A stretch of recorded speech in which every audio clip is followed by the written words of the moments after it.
Good evening Krishna, good evening Dhirendra ji, good evening Anju, Rinki, Aditi, Gautam, सभी को good evening.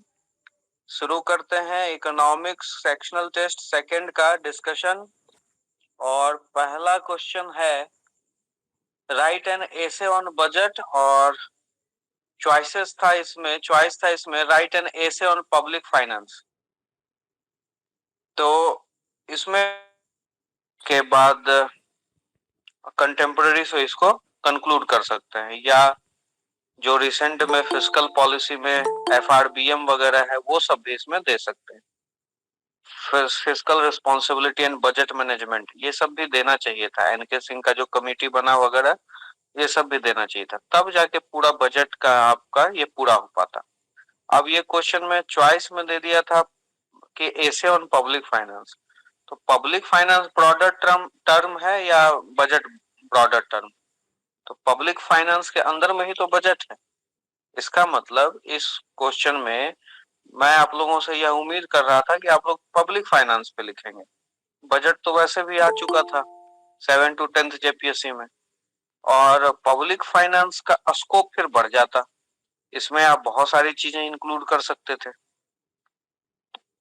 और कुछ लोगों ने जैसे ट्रेडिशनल चीजें लिखी हैं पब्लिक फाइनेंस में, थियरी पार्ट, जो कि एक एलएम भोले की किताब है, दिल्ली यूनिवर्सिटी में पहले हम लोगों ने पढ़ा था, और एक इधर चलती है उस बुक का नाम है कोई भाटिया की बुक है। तो वो सब का वो थियरी आप लोगों ने लिखा था, कुछ लोगों ने पुराने 6 जेपीएससी में अगर जब सिलेबस आया था तो कुछ लोगों का नोट्स मैंने देखा था शुरुआत में, तो वो लोग ये सब लिखवाए थे।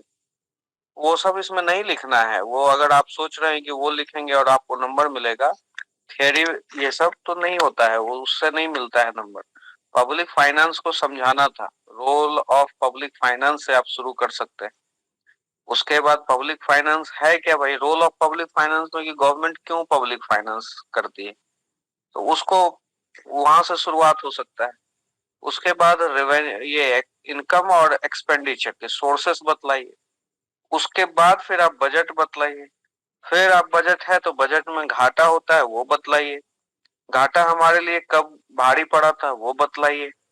उसको कैसे हमने मैनेज किया वो बतलाइए।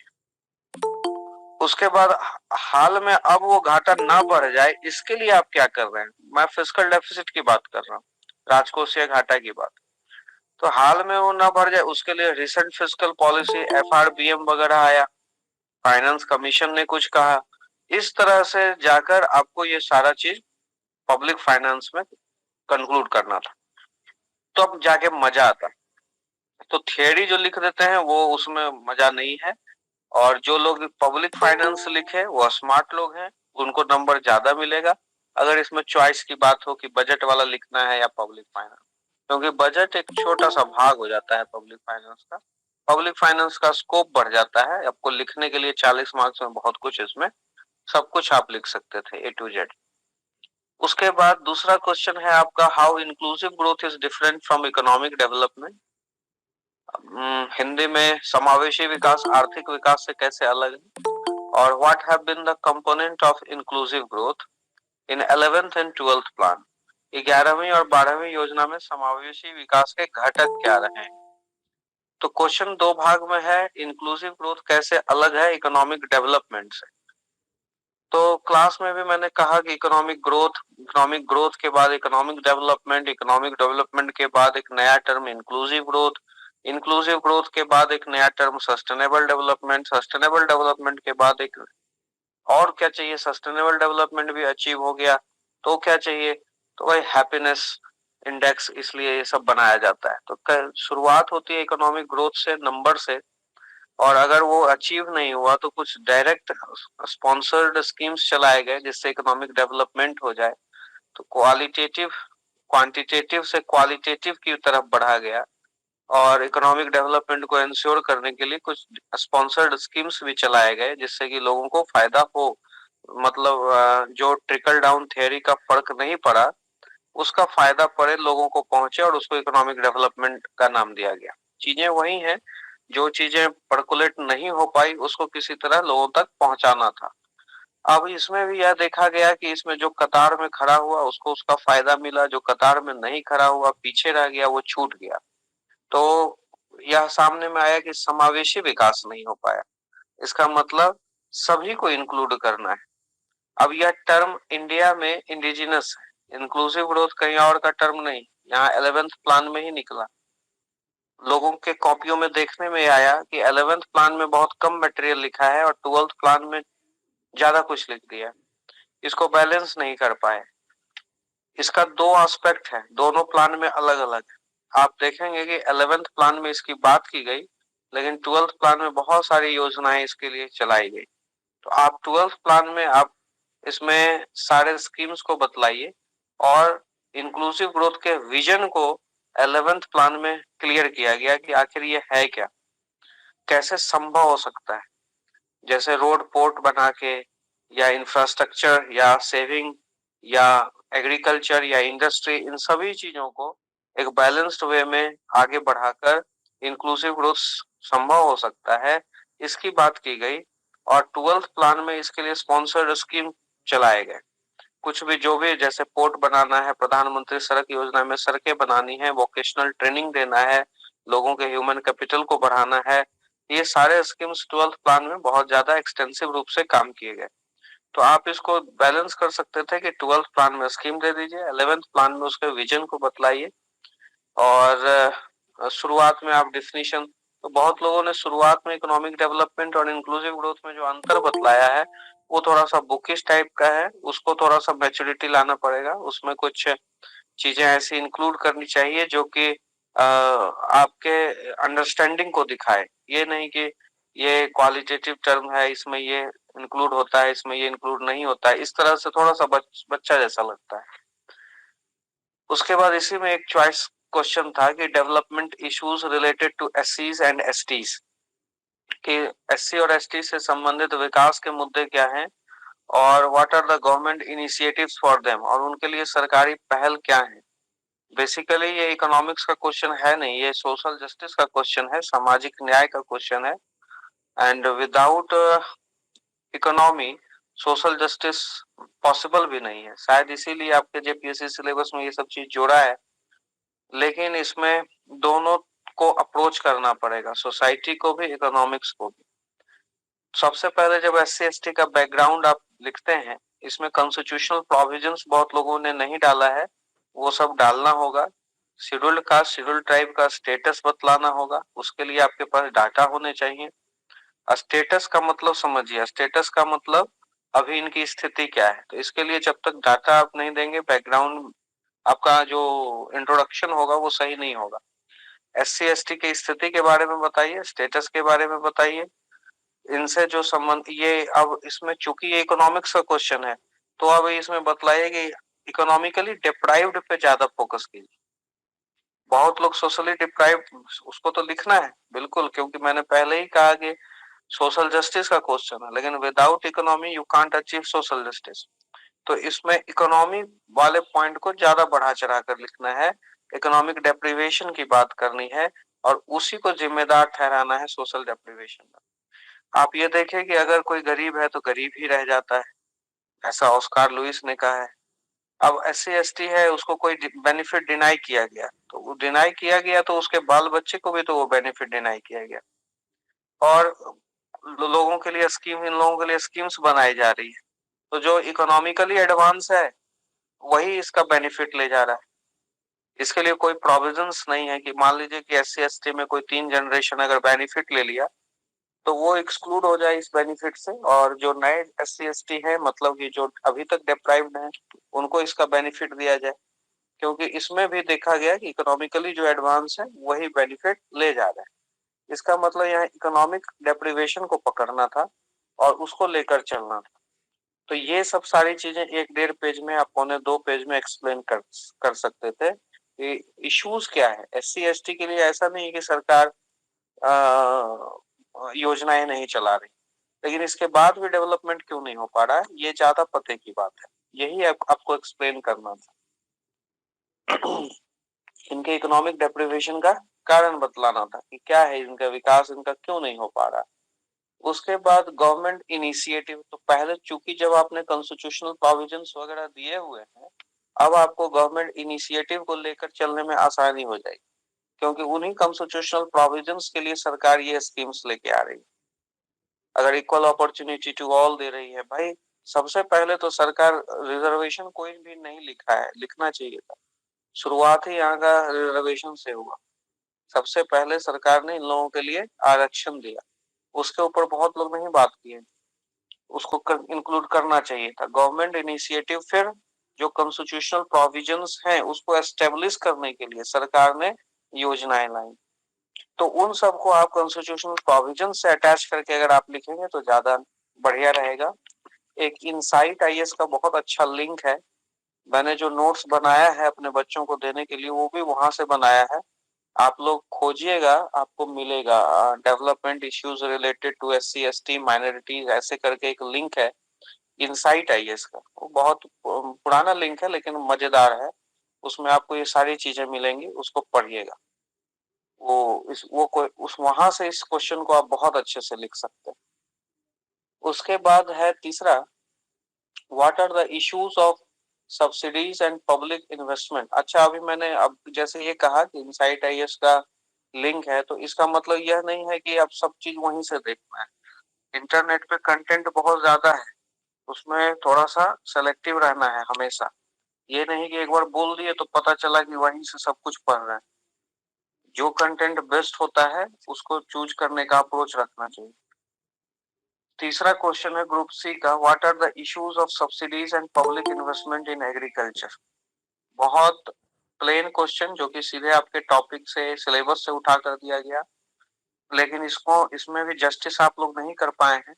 Issues of subsidies and public investment, पहले इस मुद्दे का इंट्रोडक्शन पकड़िए आप कि इसमें ये मुद्दा एग्रीकल्चर अभी तक आपका डेवलप नहीं हो पाया। अगर कहीं भी डेवलपमेंट नहीं हो पाया है तो एग्रीकल्चर में। फार्मर सुसाइड हो रहे हैं, सरकार क्या खर्च नहीं कर रही?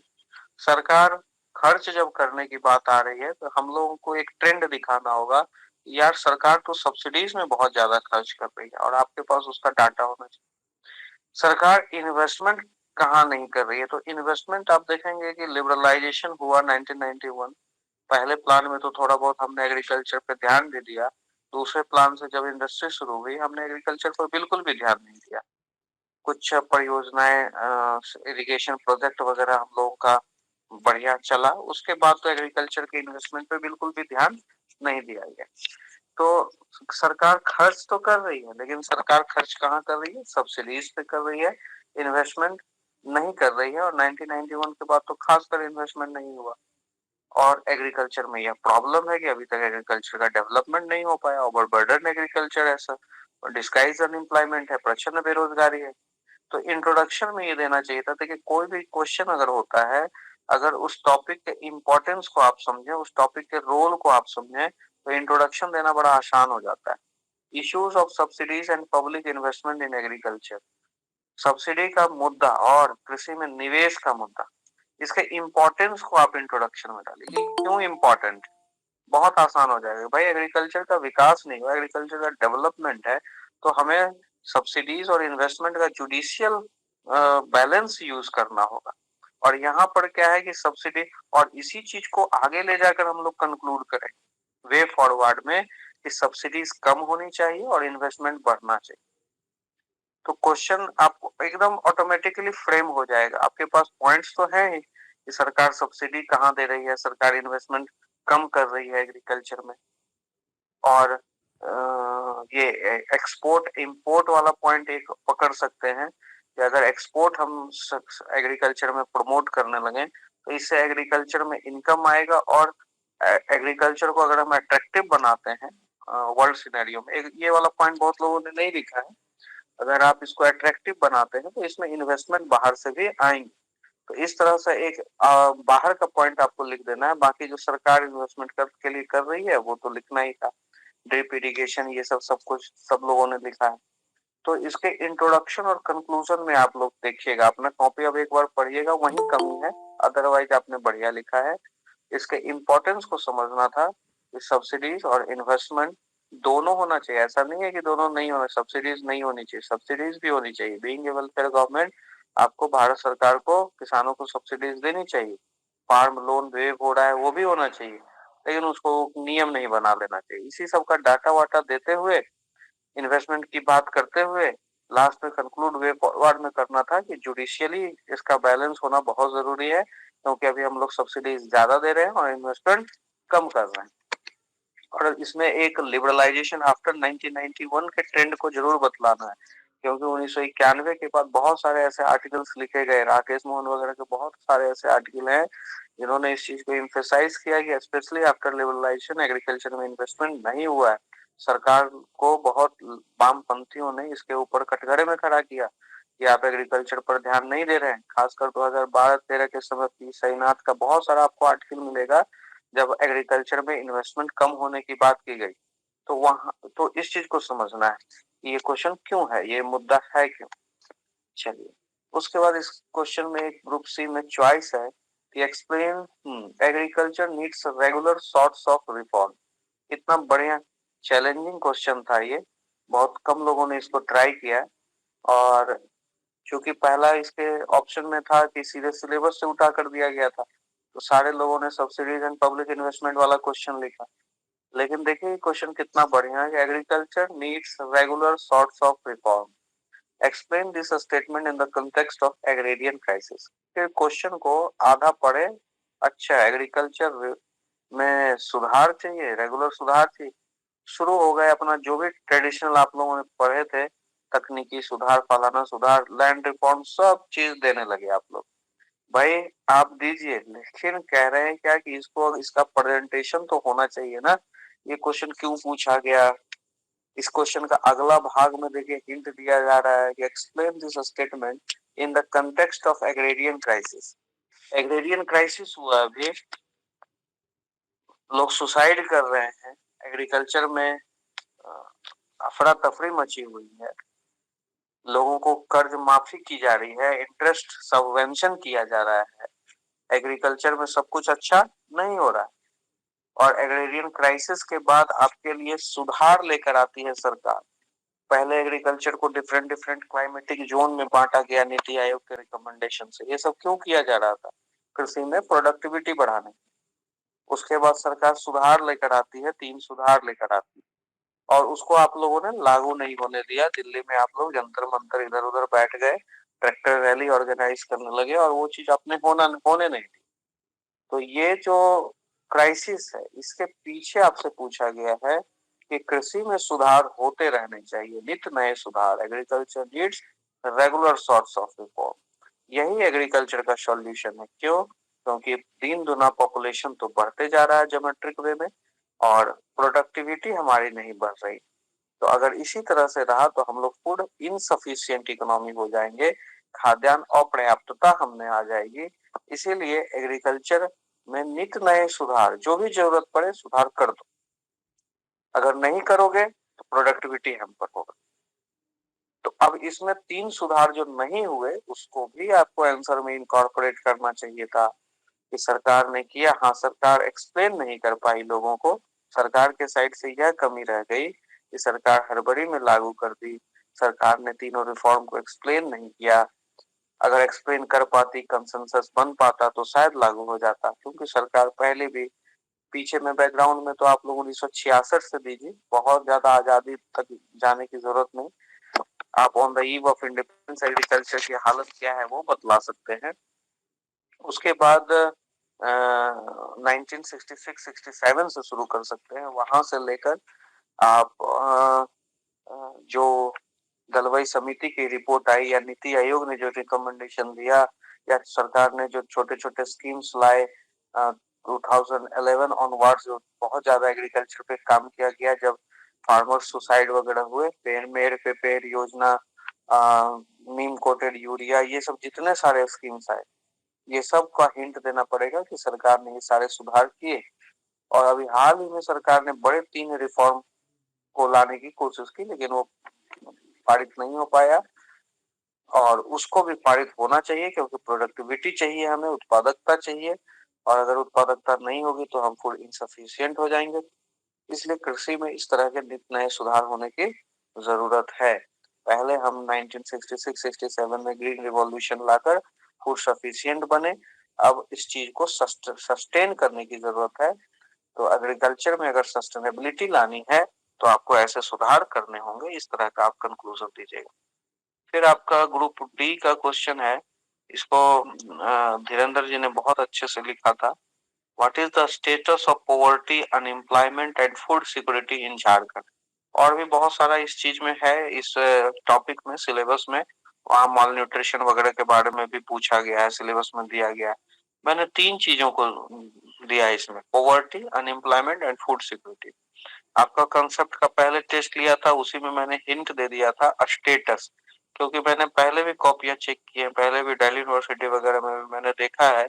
स्टेटस अगर पूछता है तो लोग इसको कंफ्यूज कर जाते हैं। स्टेटस का मतलब है हाल की स्थिति। Status of poverty, unemployment and food security, तो हाल की स्थिति कब व्यक्त कीजिएगा, जब पीछे की कहानी बतलाइएगा, तब वर्तमान की चर्चा कीजिएगा। फिर फ्यूचर में कैसा हो उसका एक विजन दे सकते हैं। तो स्टेटस इस तरह से, तो पॉवर्टी पहले क्या था, पॉवर्टी कम हुआ झारखंड में, आगे कैसा, क्या क्या सरकार कर रही है जिससे पॉवर्टी को मेंटेन किया जा सकता है, ये पूरा पार्ट हुआ पॉवर्टी का स्टेटस। उसी तरह अनएम्प्लॉयमेंट, अनएम्प्लॉयमेंट में बहुत ज्यादा डाटा नहीं, लेकिन फिर भी कोरोना के समय का डाटा है। तो पहले क्या था, कोरोना के समय क्या हुआ, अभी क्या है, और सरकार इसके लिए अनएम्प्लॉयमेंट के डाटा को बेहतर बनाने के लिए, लोगों के रोजगार के लिए क्या कर रही है जिससे ये मेंटेन रहे, यहाँ तक चीजों को इंक्लूड करना था। उसी तरह फूड सिक्योरिटी। अब इसमें जो नई नई चीजें हैं, मैं आप लोगों को हिंट दे रहा हूं, जैसा कि आपके टेस्ट में आप देख रहे होंगे रेगुलर परफॉर्मर जो है, मैं ज्यादा बूस्ट भी नहीं करना चाहूंगा, भगवान करे कि उनका रिजल्ट टॉप 10 में आए, लेकिन मैं बस यही कहूंगा कि रेगुलर कंसिस्टेंसी से जो लोग काम कर रहा है, वो परफॉर्म कर रहा है। वो प्रभात खबर, लोकल न्यूज़पेपर, कभी मैं भी बोलते रहता हूँ क्लास में क्या पढ़ना चाहिए, तो मैं कहता हूँ लोकल न्यूज़पेपर, एक प्रभात खबर पढ़ो। करंट अफेयर सर अभी से लोग पढ़ रहे हैं, मान लीजिए कोई एसपीडी उठा लिया, कोई अगर कोई किसी किसी का बुक आया झारखंड में लोकल, तो एसएससी की तैयारी कर रहा है या कुछ, तो झारखंड का करंट अफेयर पढ़ने लगा, वो सब चीजों की जरूरत नहीं। अगर आप एक लोकल न्यूज़पेपर प्रभात खबर पढ़ रहे हैं, हिंदी में ही आ रहा है, बहुत सारे बच्चे इंग्लिश मीडियम के हैं, लगभग 70-80% अब जेपीएससी में भी बच्चे इंग्लिश मीडियम के आ गए, लेकिन फिर भी आप हिंदी भाषी लोग हैं, आप हिंदी पढ़ सकते हैं। एक प्रभात खबर अगर आप पढ़ते हैं और एक स्टैंडर्ड न्यूज़पेपर पढ़ते हैं, आपको बहुत सारे कंटेंट मिल जाते हैं। फूड सिक्योरिटी का या फूड प्रोसेसिंग का या पॉवर्टी का, अनएम्प्लॉयमेंट का, या अगर झारखंड की किसी इंडस्ट्री की बात करें या झारखंड के एग्रीकल्चर की बात करें, या अभी जैसे कोडरमा में आलू के चिप्स बनाने का संयंत्र लगाने का, फूड प्रोसेसिंग वाला न्यूज का बात करें, ऐसे बहुत सारे चीज हैं जो कि न्यूज़पेपर में आ रहे हैं रोज, और उसको रिसर्च करके लिखने वाले भी आप ही लोगों के बीच में से हैं। वो मुझे सिखा रहे हैं, उनके कंटेंट से मैं सीख रहा हूँ। पता नहीं आप लोग उनके कॉपी को फॉलो कर रहे हैं या नहीं कर रहे हैं। करना चाहिए, अगर नहीं कर रहे हैं तो करना चाहिए। ये इस तरह से अगर आप इस चीज को पढ़ेंगे, प्रभात खबर अगर पढ़ेंगे, ये सब चीजों में ना कंटेम्प्रेरी लिखने के लिए बहुत कुछ आ जाएगा। ये किसी भी बुक में नहीं है, राम कुमार तिवारी या ये वीर वीरोत्तम कहीं भी नहीं मिलेगा, उड़ान कहीं भी कुछ भी नहीं मिलेगा। ये सब आपको रिसर्च करना पड़ेगा, कोई भी कितना भी कंटेम्प्रेरी कुछ भी करे, जो सेल्फ किया है उसका बढ़िया होगा। तो इस तरह के क्वेश्चन में, अप्लाइड क्वेश्चन में थोड़ा सा रिसर्च और काम आ जाता है। आप लोग अभी से बहुत समय है, पता नहीं नोटिफिकेशन कब आने का चांस है, हो सकता है अगस्त सितंबर कभी भी आए, लेकिन अभी भी बहुत समय है। आप लोग प्लीज एक न्यूज़पेपर पढ़िए, झारखंड से रिलेटेड चीजों को, है क्या, है क्या मुद्दा क्या है, आप किस चीज में पकड़ सकते हैं भाई। झारखंड का एग्रीकल्चर, झारखंड का इंडस्ट्री, झारखंड में फूड प्रोसेसिंग, झारखंड में टूरिज्म, झारखंड में अगर हिस्ट्री की बात करें, कुछ अगर एक्सकेवेशंस हुआ, या पॉलिटी, झारखंड का पॉलिटी, कुछ एक दो न्यूज आ रहा है अगर झारखंड का, ऐसे कुछ चीजों को अगर आप एग्रीगेट करके अभी से रखते हैं तो आपको ये मेंस में और इंटरव्यू में बहुत बेनिफिट देगा, बहुत जबरदस्त बेनिफिट होगा। इसलिए start reading Hindi newspaper. I will suggest Prabhat Khabar, क्योंकि वो बहुत ज्यादा न्यूज को कवर करता है, तो उसको पढ़िए, फायदा मिलेगा इस तरह के क्वेश्चंस को डील करने में। इसका चॉइस तो बड़ा ही आसान था, major poverty alleviation schemes of Jharkhand. Jharkhand के सारे गरीबी की योजनाओं को आपको लिखना था। इसमें यही सजेशन मेरा रहेगा कि मैक्सिमम पॉइंट देने की कोशिश कीजिए। अगर 40 मार्क का क्वेश्चन है तो अगर आप कोई 20 पॉइंट दे रहा है तो आप 22 देने की कोशिश कीजिए। एक्सप्लेनेशन भले थोड़ा थोड़ा कम हो जाए, लेकिन अगर आपको poverty alleviation schemes, employment creation schemes इसको जॉट आउट करने हैं तो जॉट आउट कीजिए एज मेनी एज पॉसिबल। जिसका जितना पॉइंट रहेगा, एक्सप्लेनेशन भले ही एक एक दो दो लाइन में हो, तीन तीन लाइन में हो, आपको पॉइंट पे नंबर मिलेगा। इन सारे क्वेश्चंस को पॉइंट में लिखिए, पैराग्राफ में लिखने की जरूरत नहीं है, पॉइंट को हाईलाइट कीजिए, नंबर मिलेगा। तो इस तरह से test 2 sectional test economy, Indian economy का हम लोग टेस्ट डिस्कशन कंक्लूड करते हैं। अभी तीसरा टेस्ट मैं आप लोगों को एक दो दिन में चेक करके उसका भी गूगल मीट डिस्कशन कर दूंगा। आप लोगों से रिक्वेस्ट है कि थर्सडे इवनिंग तक जो लोग कॉपी नहीं दिए हैं वो लोग इकोनॉमिक्स का कॉपी दे दीजिए। और कुछ बच्चे बोल रहे हैं कि खोरठा की तैयारी नहीं है, एक वीक का समय दीजिए। मुझे तो कोई आपत्ति नहीं है, दे देना चाहिए। कितने लोग इंटरेस्टेड हैं आप लोग देख रहे हैं। 92 बच्चे पैसे देकर टेस्ट देने के लिए 20-25 लोग देते हैं और गूगल मीट में 4 5 10 12 लोग जुड़ते हैं, तो उसमें आप इंटरेस्ट देख सकते हैं। तो अच्छे से हो जाए सबका, वो मेरा चाहत है कि भाई ठीक है। तो अगर आप लोग थोड़ा सा एक बार, जो भी आज 12 5 18 लोग शामिल हुए हैं इसमें, एक बार अपना मैसेज एक बार फिर से कर दीजिए। आप ही लोगों के मेजोरिटी पे खोरठा का टेस्ट या तो इस बार होगा, अदरवाइज हम लोग एक हफ्ते के लिए उसको पोस्टपोन कर सकते हैं। नोटिफिकेशन नहीं आया है, इसलिए आप लोग भी अच्छे से पढ़ सकते हैं, खोरठा अच्छे से दे लीजिए। और उसके बाद फिर हम लोग थर्ड राउंड टेस्ट शुरू करेंगे।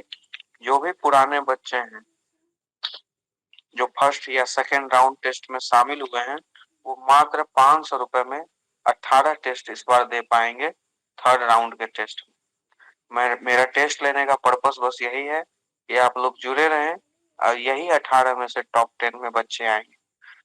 और बाकी कुछ आप लोगों को कहना है तो आप लोग बोलिए, उसके बाद हम लोग वाइंड अप करते हैं। किसी को कुछ बोलना है? चलिए, बहुत अच्छा।